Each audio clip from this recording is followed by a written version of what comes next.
told your friend you're not okay? And tell me what's wrong and why you never said you felt that way. Welcome to week 14, everyone. This week we played a game called Uncharted 4, A Thief's End. And this game was suggested to us by our good friend Radalini. Uncharted is an action-adventure game, and this one is the fourth instalment of the series, and the conclusion to the Nathan Drake story arc. Before we get there though, we have to go all the way back to a time set before the first game. Nathan, alongside his older brother Sam, and wealthy friend Rafe, have infiltrated a prison in Panama. They are searching for clues to Avery's treasure. We find nothing but a hollowed out St. Dismas doll, and to make matters worse, Rafe decides to kill the warden who was helping us, which triggers a frantic prison escape. We manage to make it out, but unfortunately Sam doesn't. He gets shot by the guards, and there's no way back to him without suffering the same fate.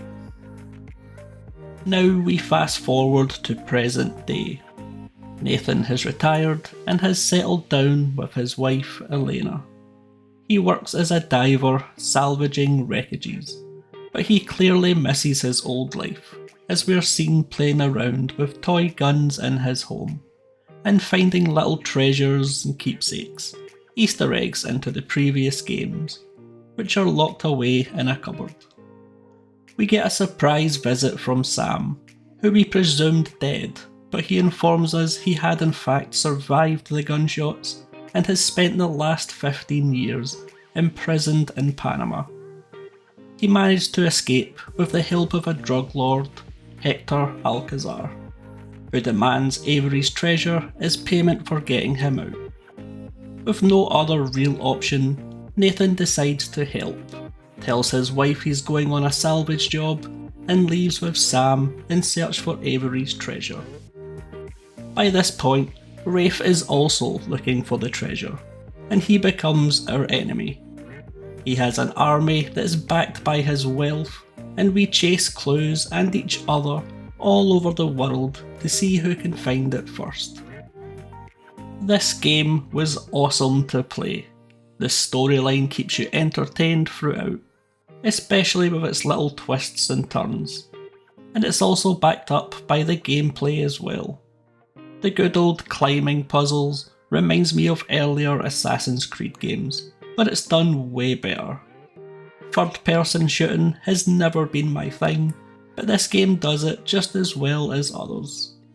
You typically start off with a pistol, but can pick up any weapon the enemies drop. And then there's my favourite mechanic, stealth. You don't have to shoot at all, and can instead stick to the long grass, survey the area, mark enemies so that you can see their pathing on the map, plan it all out, and then take them down one by one. This is my genre, this is my thing, and although it's not the best stealthy game around, it's not going to stand up against Metal Gear Solid for instance, but I still loved having it as an option. I also can't believe I've made it this far without mentioning the puzzles as well. Each area that we go to, after climbing and fighting our way there, there's always a puzzle that we have to solve as well. This game seems to have everything, and when you put it all together, it's difficult not to score it highly. I've racked my brains, rewatched my gameplay, searching for a negative, something I may have missed or just forgot about, but there's literally none. The story, gameplay, puzzles, mechanics, the look and feel of each area, the characters, I've loved all of it. And that's why I have to give Uncharted 4 a score of 94 on our fun meter. I have a feeling it's going to be tough to top this one. I've left a few points off the score because it isn't the best in each little area. But then, what game is? If you know of one, do let me know. I want more of this. Much more of this. Next week, we have Far Cry 5 landing on our spin wheel. I hope to see you all there, and until then, take care. I know you told your friend you're not okay. And tell me what's wrong and why you never said you felt that way. Guess you're trying to stay strong and fake a smile until I